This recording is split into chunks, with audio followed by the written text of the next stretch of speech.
સ્થાનિક સ્વરાજ્યની ચૂંટણીના રંગે રંગાયું ગુજરાત. ભાજપનો હુંકાર, કમળ ખીલશે, ગુજરાત જીતશે. કોંગ્રેસ પણ એક્શન મોડમાં. આવતીકાલે 9 કોર્પોરેશન માટે જાહેર કરશે પ્રથમ યાદી.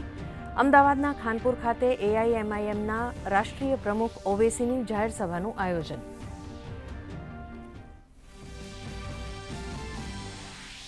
ઉમરેઠ પેટા ચૂંટણી માટે જામ્યો માહોલ. ભાજપ ઉમેદવાર હર્ષદ પરમાર સહિત કુલ 3 ઉમેદવારોએ ભર્યા ઉમેદવારી પત્રક. ભાજપ નેતા અને મુખ્યમંત્રી ભૂપેન્દ્ર પટેલે જંગી જીતનો વ્યક્ત કર્યો વિશ્વાસ. તો મત વિસ્તારના તમામ શ્રમયોગી મતદારોને 23મી એપ્રિલે સવેતન રજા આપવા શ્રમ નિયામકની સૂચના.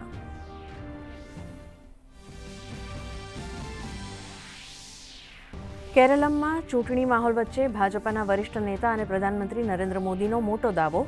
કહ્યું, રાજ્યમાં ફૂંકાશે પરિવર્તનનો પવન. મહિલા સશક્તિકરણ અને દેશના વિકાસ પર આપ્યો ભાર. તો કોંગ્રેસ નેતા રાહુલ ગાંધીએ અલ્પુઝા ખાતે સંબોધી જનસભા.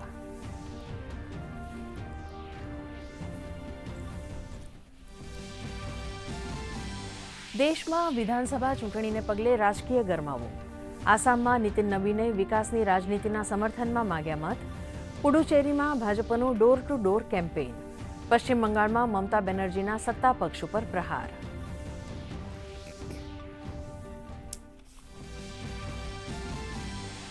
ઉર્જા સંકટ વચ્ચે વધુ એક ખુશખબર. 46,650 મેટ્રિક ટન એલપીજી ધરાવતા ગ્રીન સાનવીએ વટાવી હોર્મુઝ જળમાર્ગની સીમા. 5 કિલો એલપીજી સિલિન્ડર માટે એડ્રેસ પ્રૂફ અનિવાર્ય નહીં, માત્ર ઓળખપત્ર જરૂરી. અત્યાર સુધીમાં 3.5 લાખ કનેક્શન્સને પીએનજી કનેક્શન્સમાં કરાયા તબદીલ. પશ્ચિમ એશિયામાં સંઘર્ષ વધુ વિકટ. ઈરાનનો અમેરિકી વિમાન તોડી પાડવાનો દાવો. 48 કલાકના સીઝફાયરના અમેરિકાના પ્રસ્તાવને ઈરાને કર્યો નામંજૂર. તો ઈરાનનો પુલ નષ્ટ કરી દીધું હોવાનો અમેરિકી રાષ્ટ્રપતિનું એલાન. કહ્યું, કોઈ પણ સંજોગોમાં પરમાણુ હથિયાર રાખવાની ઈરાનને નહીં મળે પરવાનગી.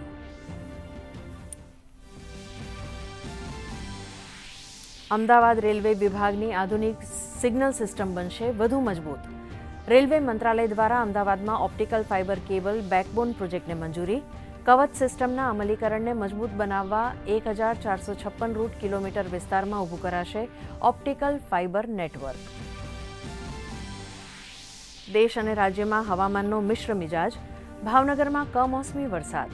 કચ્છ, સૌરાષ્ટ્ર, ઉત્તર ગુજરાત અને દક્ષિણ ગુજરાતના અનેક સ્થળોએ કમોસમી વરસાદનું અનુમાન. કેદારનાથ ધામ પરિસર અને ગુલમર્ગમાં છવાઈ બરફની ચાદર. પશ્ચિમ બંગાળમાં ઊંચકાયો ગરમીનો પારો.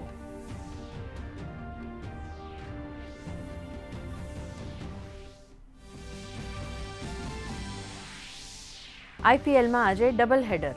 પ્રથમ મેચમાં મુંબઈ ઇન્ડિયન્સે આપેલા 163 રનના ટાર્ગેટ સામે દિલ્હી કેપિટલ્સના 16 ઓવરમાં 3 વિકેટે 149 રન. બીજી મેચમાં ગુજરાત ટાઇટન્સ અને રાજસ્થાન રોયલ્સ વચ્ચે અમદાવાદના નરેન્દ્ર મોદી સ્ટેડિયમ ખાતે થશે મુકાબલો.